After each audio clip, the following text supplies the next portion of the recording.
దేవుని నామముకు మహిమ కలుగును గాక. దేవాది దేవుడు మరొక రోజు ఈ శివైలో వాక్య పరిచర్య చేయడానికి నాకు ఇచ్చిన అవకాశం బట్టి ఆయనను ఎంతగానో స్తుతిస్తున్నాను.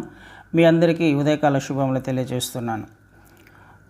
మనం గత కొంతకాలం నుంచి దమస్కు మార్గంలో క్రీస్తు వారి చేత ఎన్కౌంటర్ చేయబడిన పౌలు గారి జీవితంలో జరిగిన సంఘటనలను గురించి నేర్చుకుంటూ వస్తున్నాం కదండి. క్రీస్తు వారి చేత దర్శింపబడ్డ పౌలు గారు ఏ విధంగా మార్పు చెందారు, లేకపోతే మార్పు చెందడానికంటే ముందు ఏ విధంగా ఉన్నారు అనే విషయాన్ని మనము గత వారం నేర్చుకున్నాం.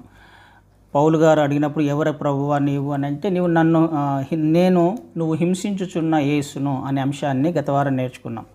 అయితే ఇందులోనే కొంచెం డీప్గా వెళ్ళడానికి ప్రయత్నం చేద్దాం. ఒక అంశము కంప్లీట్గా నేర్చుకుంటే అది కంప్లీట్ అవుతుందనే ఉద్దేశంతో దానిని కూడా ఈ వారము కంప్లీట్ చేసుకునే ప్రయత్నం చేద్దాం.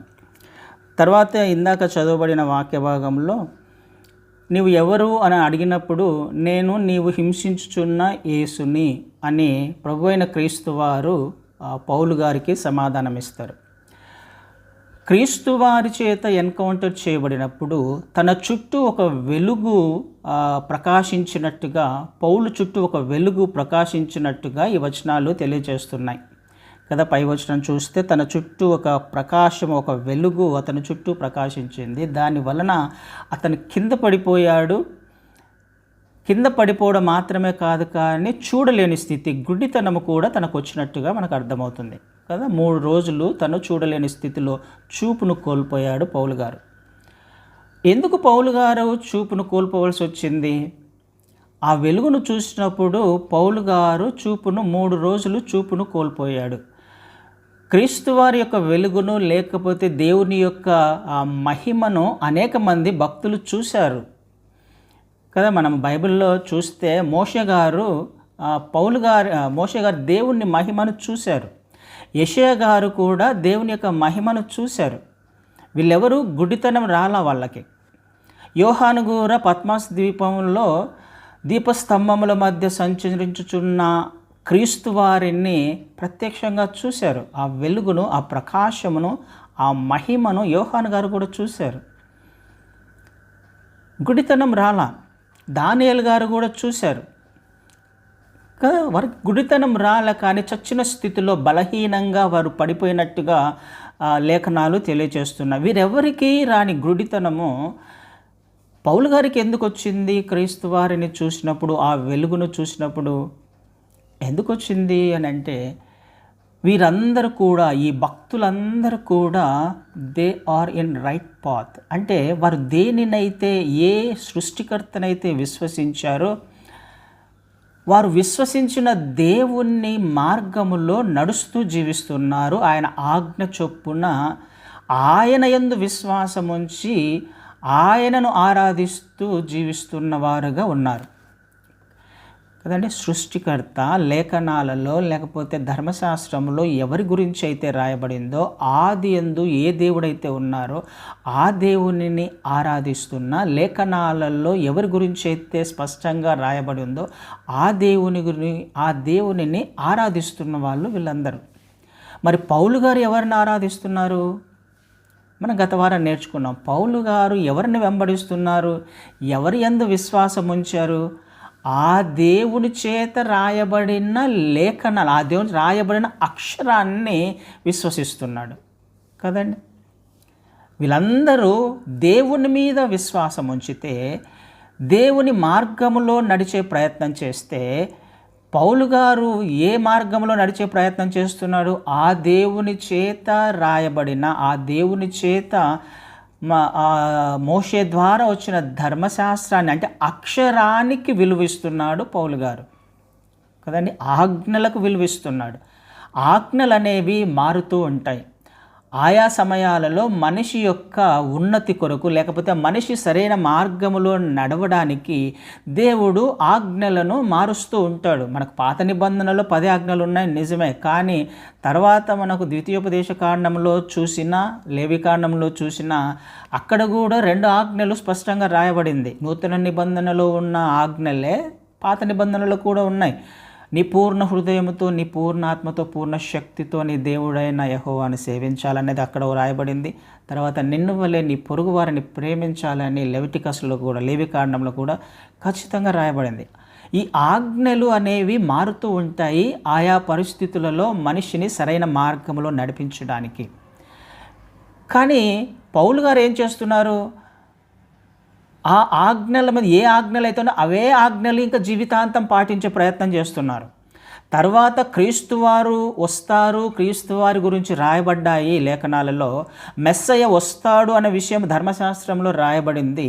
అయినప్పటికీ వాటి మీద పౌలు గారి దృష్టి లేదు. కానీ పౌలు గారు వాటి గురించి ఆలోచన చేయట్లేదు. కానీ ఆయన ఏదైతే చిన్నప్పటి నుంచి చదువుకున్నాడో, ధర్మశాస్త్రాన్ని వంట పట్టించుకున్నాడో, ఆ అక్షరానికి విలువిచ్చి గుడ్డి విశ్వాసములో వెళ్తున్నాడు. అదే సత్యము అని నమ్ముతూ వెళ్తున్నాడు. అంటే క్రీస్తు వారిని చూడకుండా చేస్తుందేంటి? కృపను చూడకుండా చేస్తుందేంటి? రక్షణ ఆల్రెడీ లోకానికి వచ్చి ఉంది అనే విషయము గ్రహించకుండా లేఖనాలలో చెప్పబడినట్టుగానే ధర్మశాస్త్రములో కూడా క్రీస్తు వారి గురించి రాయబడి ఉంది. ఆయన గురించి రాయబడిన ఆ లేఖనాలను గ్రహించకుండా చేస్తుందేంటి?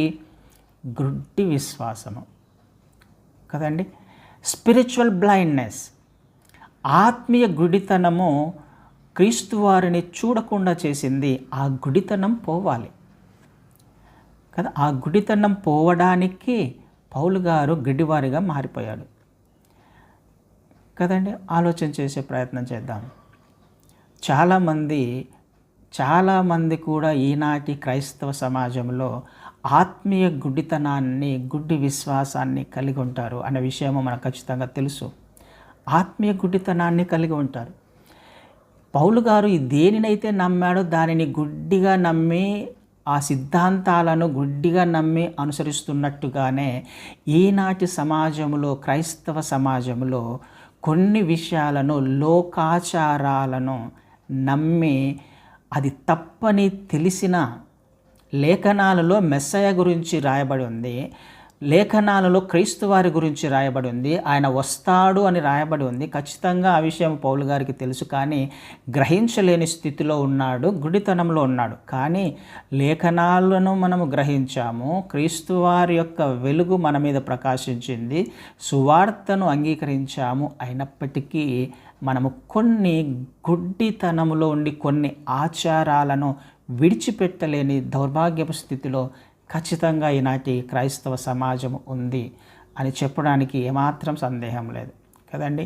ఆచారాలు, లోక మర్యాదలను అనుసరింపక అని ఖచ్చితంగా రాయబడింది రోమీయులకు రాసిన పత్రిక 12వ అధ్యాయంలో.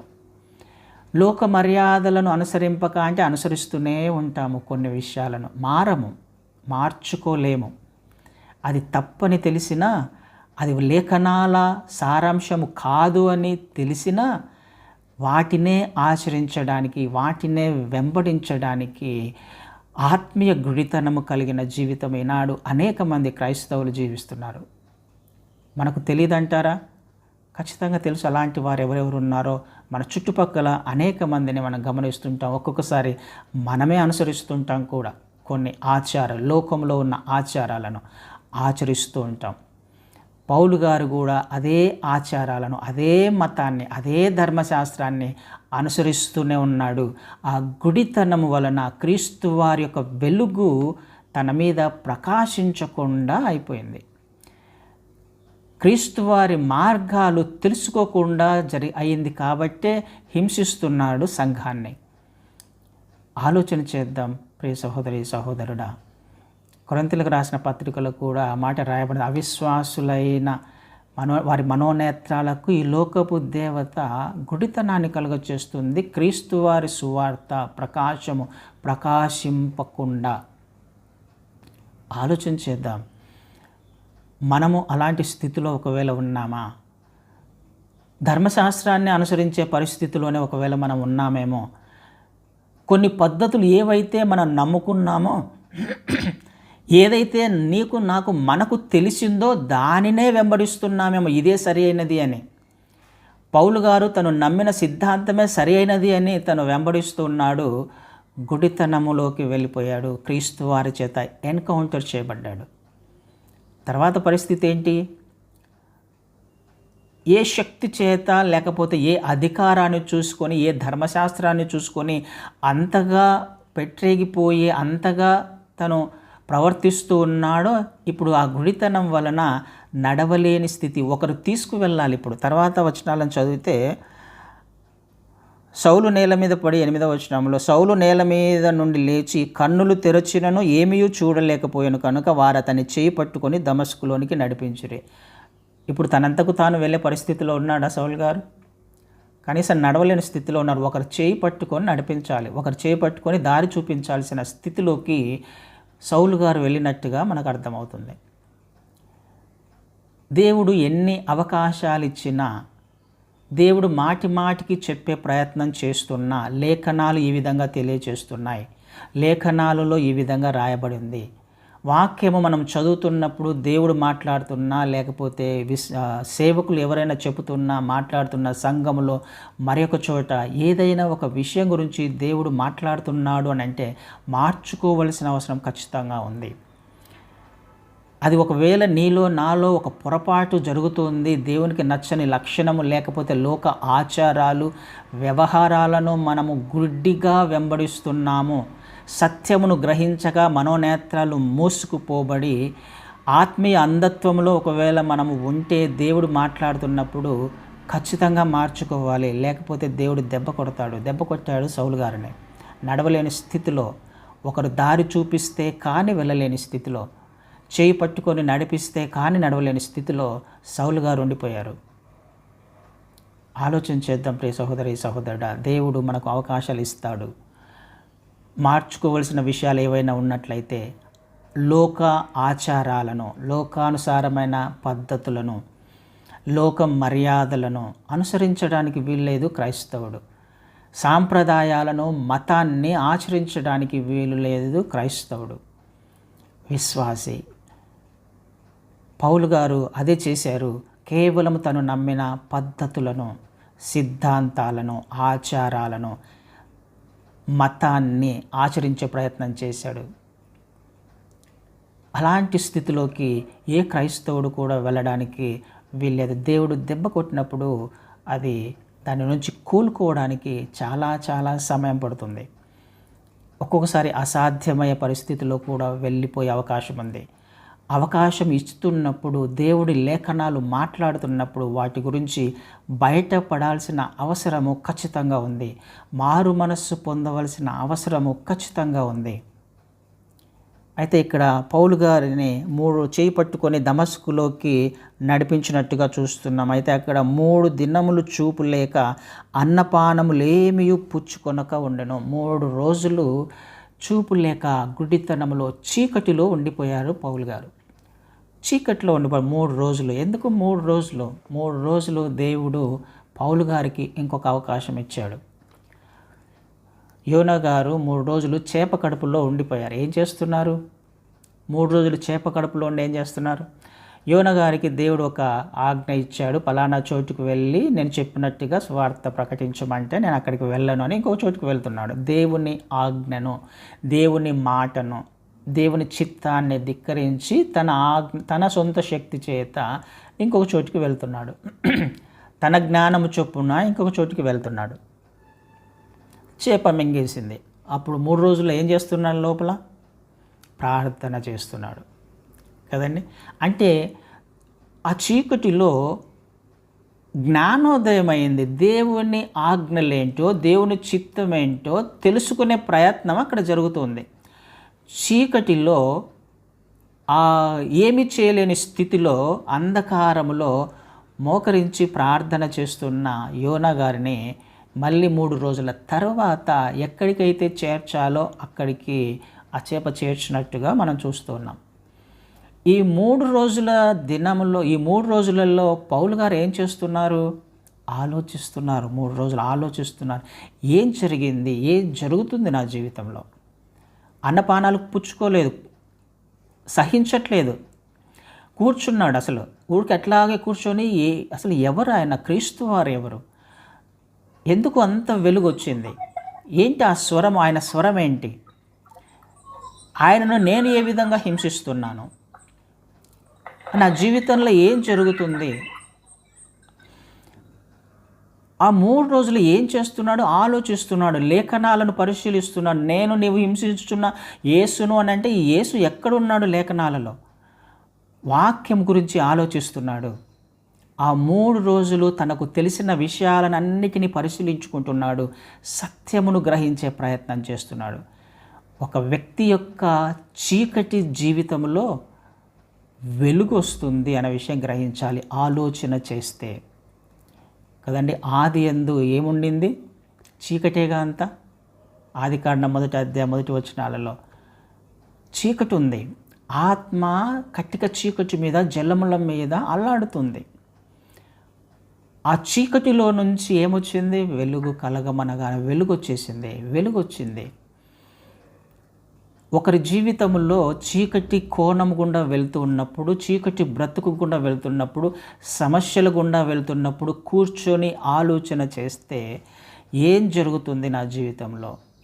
ఎందుకు ఇలా అయింది అని ఒకవేళ నిజంగా యథార్థంగా ఆలోచన చేసే ప్రయత్నం చేస్తే నీకు ఖచ్చితంగా దేవుని యొక్క జ్ఞానము, విజ్డమ్, వివేచన దేవుడు అనుగ్రహించి సత్యమును బయలుపరిచే మార్గంలోకి ఆయన నిన్ను తీసుకెళ్తాడు. ఎందుకు జరుగుతుంది నా జీవితంలో? నాకే జరుగుతుందా? ఏం తప్పు చేశాను? ఎక్కడ పొరపాటు చేశాను? ఎందుకు నేను ఈ కష్టాల గుండా వెళ్తున్నాను? ఎందుకు ఈ సమస్యల గుండా వెళ్తున్నాను అని నిజముగా యథార్థంగా ఆలోచన చేసే ప్రయత్నం చేస్తే దేవుడు నీకు సత్యమును బయలుపరిచే అవకాశము ఖచ్చితంగా ఉంది. అయితే ఆలోచన చేయాలి. పౌలు గారు అదే చేస్తున్నాడు. 3 రోజులు ఆహారం పుచ్చుకోలా, ఫాస్టింగ్ ఉన్నాడు, ప్రార్థనలో ఉపవాసం ఉండి ఆలోచన చేస్తున్నాడు. ఎవరిది స్వరం? యేసు అంటున్నాడు. యేసు ఎవరు? లేఖనాలలో యేసు గురించి రాయబడిందా? లేఖనాలు ఏం చెప్తున్నాయి? నా మార్గం తప్పుడు మార్గంలో జీవిస్తున్నానా నేను? తన గురించి తను ఆలోచన చేస్తున్నాడు. ఆ చీకటిలో నుంచి ఒక వెలుగు తన హృదయములో ప్రకాశించినట్టుగా, సత్యము బయలుపరచబడినట్టుగా మనకు అర్థమవుతుంది కదా. ఇందాక కింద చదవబడిన వాక్యభాగంలో 17వ వచనంలో, 18వ వచనంలో, అప్పుడే అతని కన్నుల నుండి పొరల వంటివి రాలగా దృష్టి కలిగి లేచి బాప్తిస్మము పొందెను. పొరల వంటివి రాలిపోయినాయి. ఏంటి పొరలు? ధర్మశాస్త్రాన్ని అనుసరిస్తున్న పొరలు, కొన్ని ఆచారాలను, సిద్ధాంతాలను ఆచరిస్తున్న పొరలు, క్రీస్తు వారిని క్లియర్గా చూడలేని పొరలు ఇవి.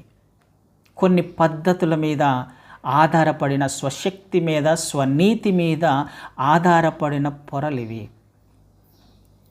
లోకానుసారమైన జీవితము జీవిస్తున్న, గుడితనము కలగచేస్తున్న పొరలవి. అపవాది గుడితనం కలగచేస్తున్నాడు అవిశ్వాసులైన మనోనేత్రాలకు. ఆ గుడితనం కలగచేస్తున్న పొరలవి. సత్యమును గ్రహించాడు. 3 రోజులు ఆలోచన చేస్తున్నాడు. అందుకనే పైకి వెళ్ళినప్పుడు 11వ వచనంలో అతడు, ప్రభువా ఇదిగో నేను ఉన్నాను నేను. అందుకు ప్రభువు, నీవు లేచి తిన్ననిదనబడిన వీధికి వెళ్ళి యూదా అనువాని ఇంట తార్సువాడైన సౌలు అనువాని కొరకు విచారించుము. ఇదిగో అతడు ప్రార్థన చేయుచున్నాడు. అతడు అననీయ అని ఒక మనుష్యుడు లోపలికి వచ్చి తాను దృష్టి పొందినట్లు తల మీద చేతులుంచుట చూచి ఉన్నాడని చెప్పాను. ఏం చేస్తున్నాడు సౌలు గారు? ప్రార్థన చేస్తున్నాడు. అర్థమైంది. ఇది 3వ దినమున జరిగిన సంఘటన. 2 రోజులు ఆలోచన చేస్తున్నాడు, లేఖనాలను పరిశీలిస్తున్నాడు, గ్రహించే ప్రయత్నం చేస్తున్నాడు కదా. తన హృదయంలో దాచబడిన ఆ ధర్మశాస్త్రాన్ని తిరిగి పరిశీలించుకునే ప్రయత్నం చేస్తున్నాడు. ఎందుకు? ధర్మశాస్త్రం పక్కాగా తెలుసు తనకి. ఆ విషయం నేర్చుకున్నాం. నిందారహితుడిగా జీవిస్తున్నాడు ధర్మశాస్త్రం పట్ల. ఆ 2 రోజులు ఆలోచించిన తర్వాత 3వ రోజు తను చేస్తున్న పని ఏంటి? ప్రార్థన చేస్తున్నాడు. ఇదిగో ప్రార్థన చేస్తున్నాడు. ఆ ప్రార్థనలో ఒక దర్శనాన్ని కూడా చూశాడు. సత్యమును గ్రహించినప్పుడు ఏంటి ఆ దర్శనము? అననీయ అనే ఒక వ్యక్తి వచ్చి తన గురించి ప్రార్థన చేసినట్టుగా తను కలలో చూస్తాడు. ఆ దర్శనంలో చూస్తున్నాడు సౌలు గారు. ఎంత గొప్ప ధన్యత దేవుడిచ్చాడు. పౌలు గారికే ఇస్తారా అట్లా? పౌలు గారికి మాత్రమే కాదండి, ఆయన పక్షపాతి కాదు. నీకు, నాకు, మనకు కూడా ఇలాంటి అవకాశమే ఇవ్వబడుతుంది. సత్యమును గ్రహించే ప్రయత్నం చేసినప్పుడు, నీలో మారు మనస్సు పుట్టినప్పుడు దేవుడు నీకు దర్శనాలు లేకపోతే నడిపించవలసిన మార్గములో నిన్ను కూడా ఆయన నడిపిస్తాడు. ఏం చేయాలో ఆయన తెలియచేస్తాడు. ఎక్కడికి వెళ్ళాలో, ఏ మార్గంలో వెళ్ళాలో, ఎలా జీవించాలో ఆయన ఖచ్చితంగా తెలియచేస్తాడు. ప్రార్థన చేసుకుంటూ ఉన్నప్పుడు సౌలు గారు ప్రార్థన చేసుకుంటున్నాడు, సత్యమును గ్రహించాడు. అప్పుడు జరిగిన సంఘటన, అననీయ వెళ్ళి ప్రార్థన చేసినప్పుడు ఆ పొరలు రాలిపోయాయి. లోకానుసారమైన పద్ధతులను ఆచరిస్తున్న పొరలు రాలిపోయాయి కదండి. ఆ చీకటిలో ఉన్న ఆ పొరలు రాలిపోయాయి. తర్వాత జరిగిన సంఘటన ఏంటి? వెంటనే బ్యాప్టిజం తీసుకున్నాడు కదా. బ్యాప్టిజం తీసుకున్నాడు, క్రియలలో చూపించాడు. తను నమ్మిన విశ్వాసము తప్పని తెలుసుకున్నాడు. లోకంలో జీవిస్తున్న, ఇంతకాలం లోకంలో జీవించాననే సత్యాన్ని గ్రహించాడు. కేవలము అక్షరానికి విలువనిచ్చాననే సత్యాన్ని గ్రహించాడు.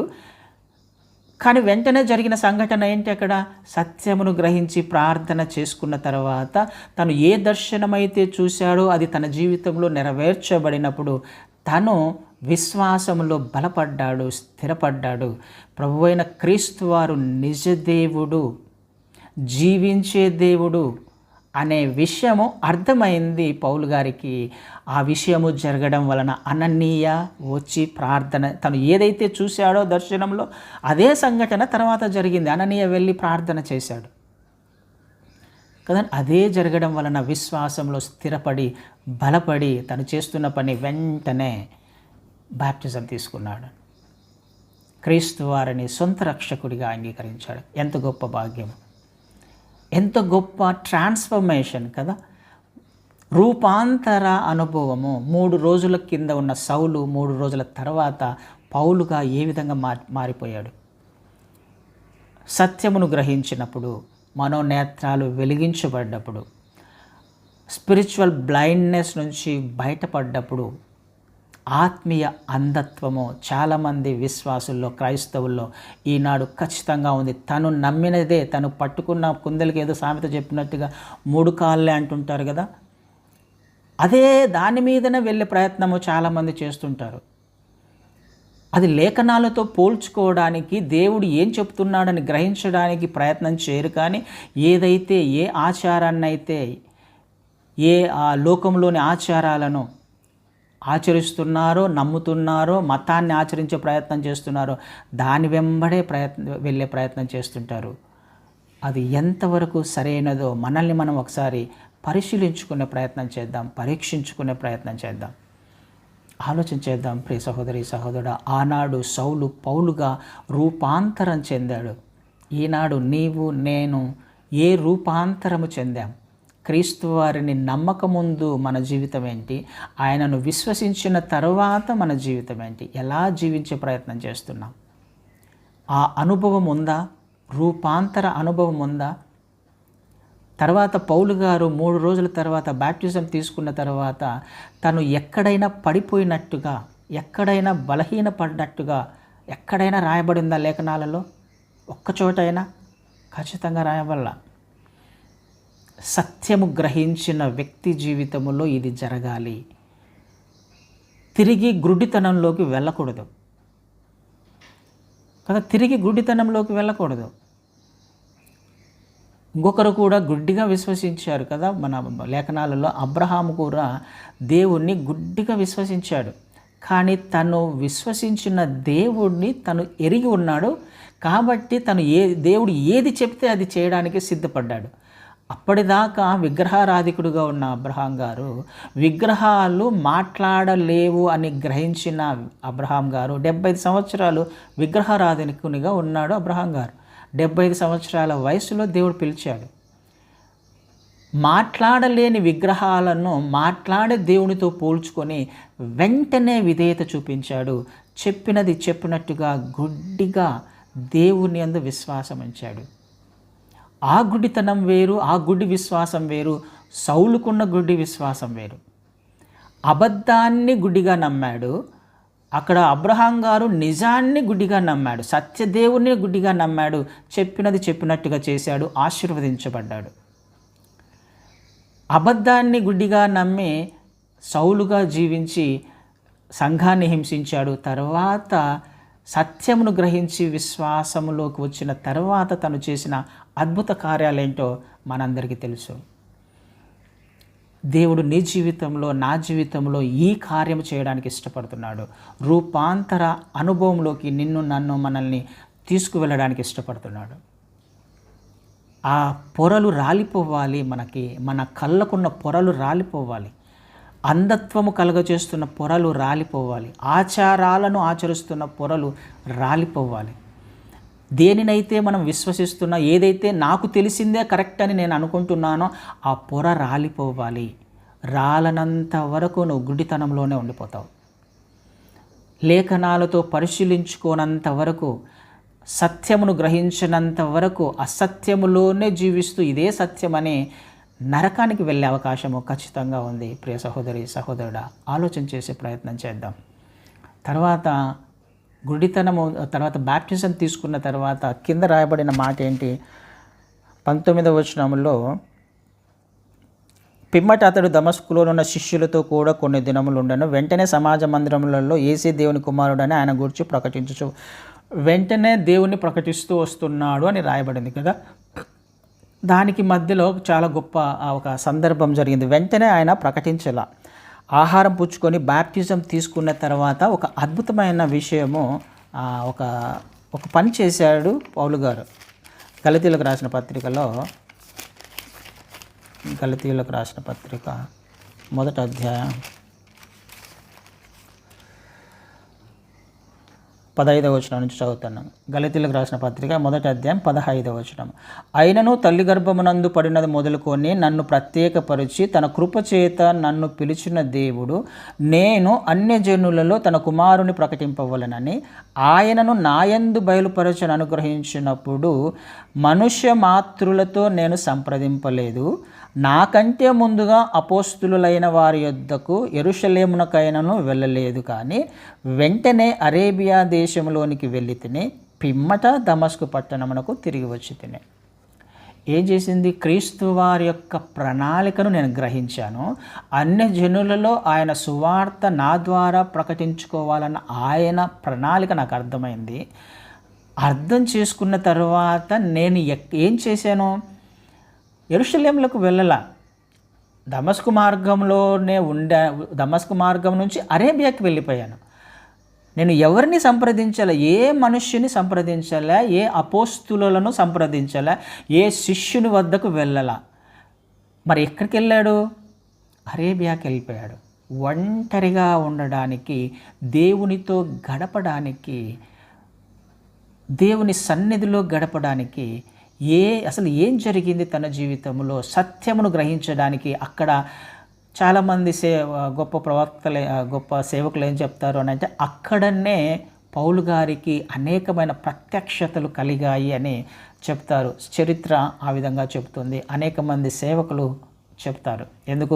కొరింథీయులకు రాసిన పత్రికలు కూడా మనం చూస్తాం. 2వ కొరింథీయుల్లో, నేను మూడవ ఆకాశానికి ఎక్కిపోయిన ఒక వ్యక్తిని నేను చూశాను అని రాయబడింది కదా.